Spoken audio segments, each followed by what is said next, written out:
All right, shalom, shalom. First and foremost, I want to give all praise, honor, and glory unto Yahweh, Ba'ashem Yahweh Shai, Ba'ashem Rachak Wadash. I want to send double honors to my elders and apostles at Great Millstone who taught me this truth and who also rule well. Peace, love, and many salutations is out there to the hopeful elect. All right, that's teaching this word and presenting your body as a living sacrifice to do this work. Okay? Hey, now much love as well to you few women and children who follow the truth. All right, who accompany the will of Yahweh Shem Yahweh Shai and play your role in sincerity and in truth and in order, right? So what I want to touch on, man, is being mindful of the sense of pride that you have and that you display, right? Because there's nothing wrong with having a sense of pride. And there was a statement that the elder apostle Gabar made years ago, and having a sense of pride, okay? Which is when you look in the mirror, you brush your hair, you brush your teeth, wash your face, put on lotion, you buy different things to make you look good, okay? There's nothing wrong with that sense of pride, okay? You should want to have a sense of pride, right? But to display it in an unreasonable fashion, okay, which when you go into the etymology of the word pride, it says having unreasonable or overbearing self-esteem, man. Okay, always tooting your own horn. Oh, this is how good I look. This is how much I know. Blah, blah. And that, as it goes into the book of Sirach, which I'll get that precept that I have written down in the book of Sirach, the 10th chapter, where it says pride is hateful before the Most High and man. Okay, you can become and you can become annoying, man, with the sense of pride that you may display. Okay, so hey, Lord willing, this is an edifying topic. I have a few precepts that I want to touch on, because guess what, and we bring out, matter of fact, I'll grab this in Proverbs, the 16th chapter first. And this is a precept that we brought out for years, and most of the time when we bring this out, the context that we bring it out, we're talking about Esau, Edom, right? The so-called white man, right? But we have to be mindful as well that when we bring these precepts out, that we apply this to ourselves too, and that's the spirit. That's the spirit that the elder brother here in the Nebraska camp pushes a lot, man, and make sure that we're mindful of when we bring these scriptures out, that we are looking at the man in the mirror too. Okay, we're not exempt from the things that are written in here. This is written for us. This is written for our learning, that we fall not into the same condemnation, okay, of having a unreasonable, overbearing sense of pride, right? So I'm gonna get this precept here in the book of Proverbs 16 and verse 18. It says this. It says, pride goeth before destruction, and an haughty spirit before a fall. And like I mentioned in the context that we usually bring this precept out, we're talking about Esau, Edom, okay, and the sense of pride that he has, thinking that he can't be touched, or that his kingdom's going to last forever, or that he is God, okay? This is the sense of pride that he has. But guess what? That same sense of pride can fall onto us, and this is why I want to touch on this, because pride goeth before destruction, right? So you can lift yourself up thinking that you're somebody, and guess what? The Most High knock you off that pedestal, man. You glorying in the things that you have so much, in a sense of physical, tangible things. Man, and wish the Lord don't give a damn about that. And guess what? These type of things that you may have can puff you up in the spirit to make you think that you somebody of some type of importance, man. Okay? Hey, and the Most High, it says, let me see this precept that I have. Proverbs 15. Proverbs chapter 15 and verse 25.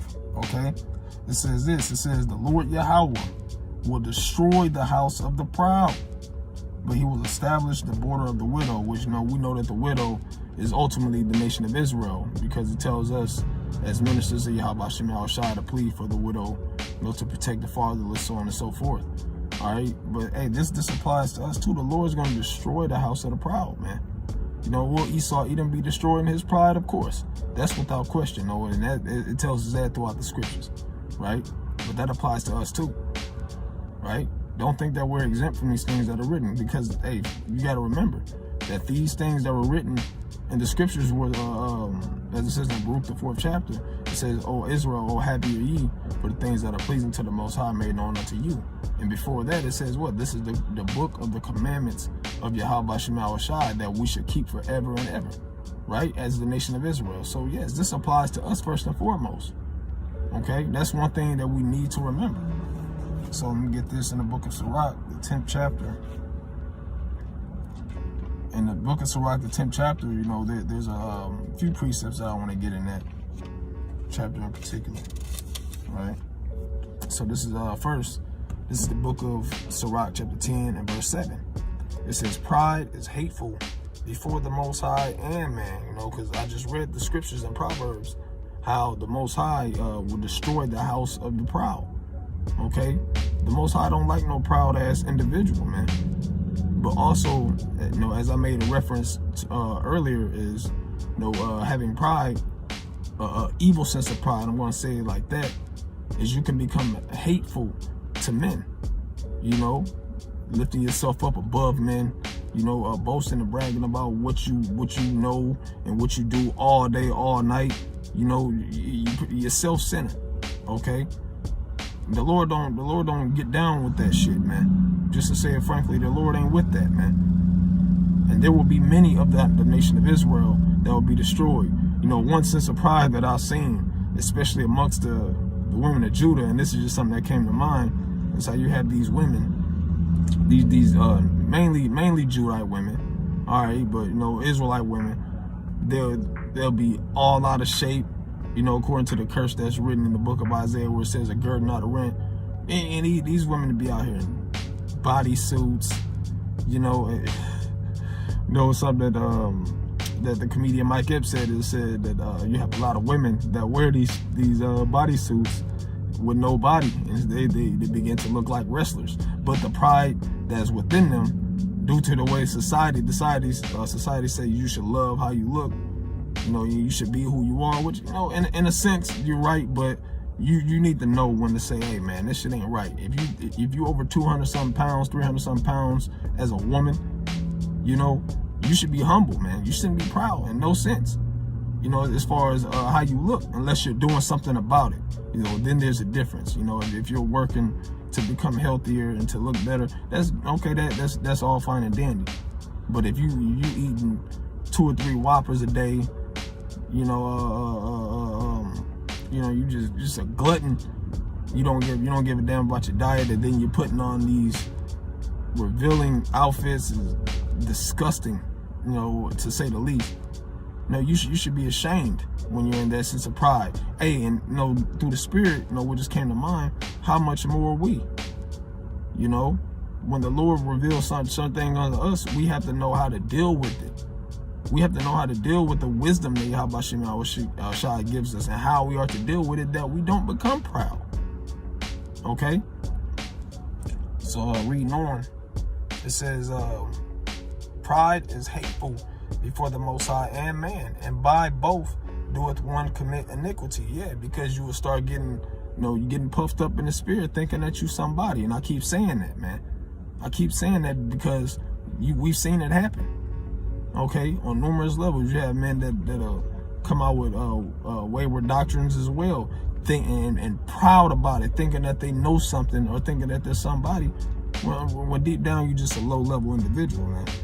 All right, so we'll jump down to the same chapter, Sirach chapter 10 and verse 12. Right? It says, "The beginning of pride is when one departed from the Most High, and his heart is turned away from his Maker." Because hey, you'll start getting to the sense of where you think, like I said, once again, you think you somebody. You know, you stop giving thanks to the Most High for doing certain things for you. You know, you just start doing your own thing pretty much, man. And guess what? The Most High see it. You know, the Most High see it, and He's gonna give you over to your own ruin, of course. All right, but it says that's what pride is when one departed from the Most High, and you pretty much forget them. You forget the Maker. You forget who brought you out of the out of the filth and iniquity. You forget who gave you the wisdom that you possess, who gave you the things that you have. You know, And eventually you'll start going off into the world. It's just a matter of time before you start going off into the world. That's what pride will do to you. Okay? And guess what? The Most High He'll allow it to happen to you, man. Okay? If you're not tending upon Him, He giving you all these He's blessing you with all these great things, and then you just forget where it come from, and you get proud and act like you don't need the Most High. You don't need nobody around you, because you tooting your own horn. And get the Most High is going to destroy the house of the proud, man. Right? It says, for pride is the beginning of sin. This is verse 13. It says, for pride is the beginning of sin, and he that hath it shall pour out abomination, man. Once again, going back up to verse 7, you become hateful, man. You start saying things that ain't true, saying things that you came up with in your own self-indulged intelligence. Okay? Shit that don't make no sense. That's when you start coming up with wayward doctrines. You start doing things that are offensive to the church because you're thinking about yourself. Okay? The Most High gonna get rid of that type of spirit. If that type of spirit is on us, guess what? The Most High get rid of us too. It don't matter how many videos we put up. It don't matter how many works that we've done in the spirit and power of Yahweh Shem Shai. How many times we hit the highways and the hedges? How many times we saluted brothers? If we get puffed up in pride, and we dwell on it in the evil sense of pride, the Most High gonna destroy us, man. This is why I entitled this, "Be mindful of the sense of pride that you would possess, man, and that you display." Okay? Then we'll go back into the book of Proverbs, the 11th chapter.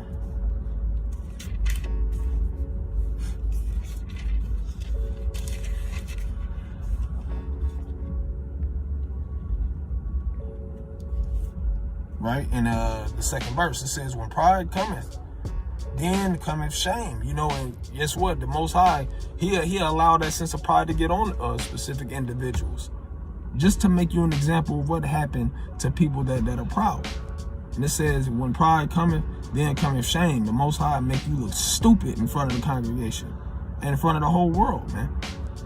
Okay?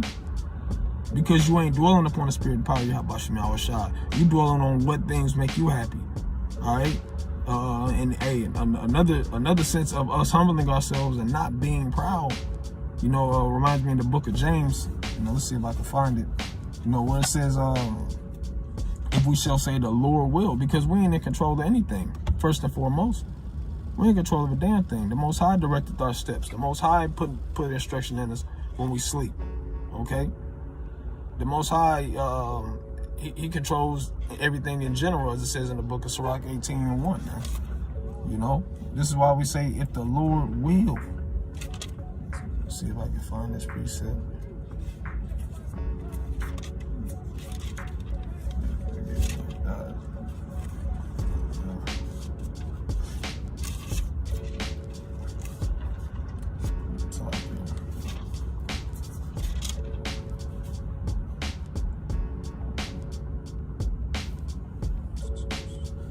So this is the book of James, chapter 4 and verse 15, right?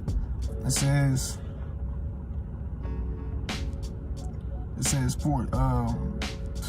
for that ye ought to say, if the Lord will, we shall live and do this or that. We ain't in control of anything, man. And another sense of not having that evil pride is something that's been pushed and displayed by the elders and apostles here at Great Millstone, who've been kicking this knowledge for years, man, decades. And you still hear them say to this very day, Lord willing, I am part of that number. That is a display of humbleness beyond a commendation, man. That is a very commendable thing to say for someone who has been a part of this thing for that long, man, and still pushing harder than most, and still saying, Lord willing, I'm part of that elect. Lord willing, I'm part of that number, and that I'm preserved, and that the Most High sees me fit. That's very telling, man.